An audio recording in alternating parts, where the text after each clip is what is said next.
Ça fait vraiment très plaisir. Le fait de voir cette salle-là animée comme dans la défaite comme dans la victoire, ça fait vraiment très plaisir. Là, on a la victoire au bout. Franchement, nous, les joueurs, ainsi que le staff, on est vraiment très contents parce on a vraiment travaillé très dur cette semaine. Et le travail, voilà, on a pu bien voir qu'il a porté ses fruits. Défensivement, déjà, comme le coach dit, voilà, c'est une équipe qui est assez agressive et qu'il fallait qu'on soit consistant en défense. C'est ce qu'on a pu montrer ce soir. Je ne sais pas à combien de points ils finissent, mais on a pu démontrer que défensivement, on a pu être présent. Et offensivement aussi, voilà, Kif qui a fait un excellent début, qui a pu continuer aussi sur la continuité du match, ainsi que les autres joueurs aussi. Donc voilà, c'était attaque-défense, on a pu être consistant et je suis vraiment très content pour mes coéquipiers. Nanterre qui est connu pour une équipe, pour une équipe avec de très bons shooters. Ce soir, ça a été le cas. Donc, et je mets en avant Kif, mais bien sûr, je mets en avant les autres coéquipiers aussi.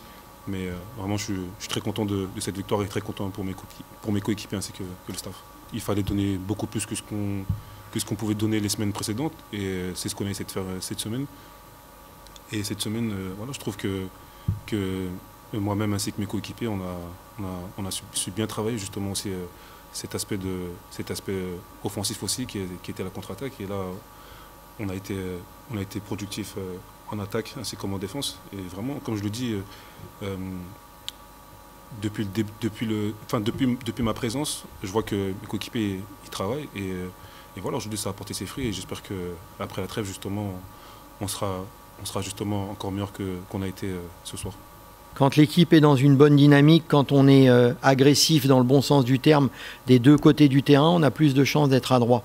Donc quand on est soft et qu'on subit la pression de l'adversaire, c'est forcément plus compliqué. Et puis, pas se le cacher, on a modifié 2-3 situations en attaque pour essayer justement de trouver des solutions pour avoir un basket un peu plus fluide.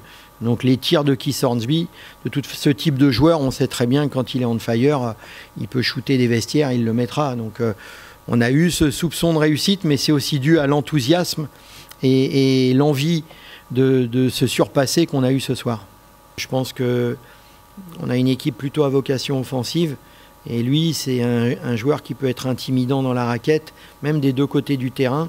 Et ce soir, il a été parfaitement dans son rôle, en étant un peu la tour de contrôle de la défense. Et ce soir, c'est peut-être la différence. Peut-être que moi aussi, j'ai corrigé des choses. Mais Hamady a été déterminant.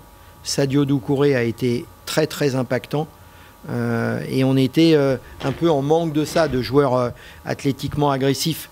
Sadio a fait un match extraordinaire en défense et puis sur la notion de coupe, parce que c'est vrai qu'on a des snipers à 3 points, mais des fois à rester uniquement au large, on est facilement scoutable. Et là, les 2-3 coupes de Sadio Doucouré, ça a été une grosse bouffée d'oxygène pour nous. Donc oui, mais Hamady, il l'a fait tout au long de sa carrière et je suis content de son match ce soir parce que ce qu'il a fait ce soir, il peut le renouveler et donc c'est plutôt dans le bon sens. Il faut juste maintenant, encore une fois, qu'on gère le problème de blessés comme Hans, parce que lui, le pauvre, c'est inquiétant parce qu'il ne peut pas faire beaucoup plus que ce qu'il a fait ce soir, mais le problème, c'est qu'on a besoin de joueurs. C'est un joueur qui était censé être un joueur majeur de l'équipe. Oui, parce que si on avait dû jouer la semaine prochaine, avec sans Ben, Lucas Dussoulier, avec un Hans comme ça, je ne sais pas comment on aurait fait. Donc, ouais. Mais il y a des moments difficiles dans un club. Cette année, alors qu'on avait bâti une équipe qui me paraissait vraiment solide, on vit une saison qui est cauchemardesque par rapport à tous les pépins qui nous arrivent. Et c'est là qu'on voit si justement on peut rester solide, pas paniquer. Et moi, j'ai misé sur le fait que pour se maintenir, il fallait 12 victoires. 13, c'est sûr, 12 peut-être. Chaque victoire qu'on prend, il reste 13 matchs. Il faut en prendre encore 4, 5. Mais c'est pour ça que ce soir, c'était capital, parce que les 2 prochains matchs, c'est Monaco et Villeurbanne.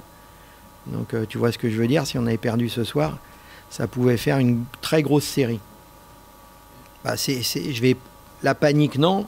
le stress, forcément, tu l'as, parce que faut pas se mentir, même moi, quand tu vois que tu gagnes pas, quand tu sors de matchs vraiment pas convaincants, quand l'infirmerie est pleine et que... Ce qui est frustrant, c'est qu'en plus, quand l'infirmerie est pleine, tu peux pas faire des semaines d'entraînement qui soient des vraies semaines d'entraînement. Donc la panique, si on se met à paniquer, c'est le meilleur moyen justement de descendre. Donc on essaie de pas trop paniquer, je vais pas te dire qu'on n'est pas stressé, mais il faut justement essayer de garder son sang-froid et sa lucidité pour justement s'en sortir. Et ce qui est paradoxalement impressionnant, parce que je tiens à le souligner, c'est que vu les résultats de l'équipe, on était à 3 victoires, 7 défaites à domicile. Ce soir, on joue à guichet fermé avec un public extraordinaire. Et ça, il faut le souligner, parce que c'est... Moi-même, je me disais, s'il y a 2000, c'était plein à craquer. On était full 2 jours avant le match. Et franchement, les supporters ce soir ont joué un rôle important, comme d'habitude, comme d'ailleurs quand on est mauvais. Mais ça fait chaud au cœur de se dire, après 5 défaites à domicile, on joue à guichet fermé, même si on n'a pas une salle de 8000, mais ça mérite d'être souligné.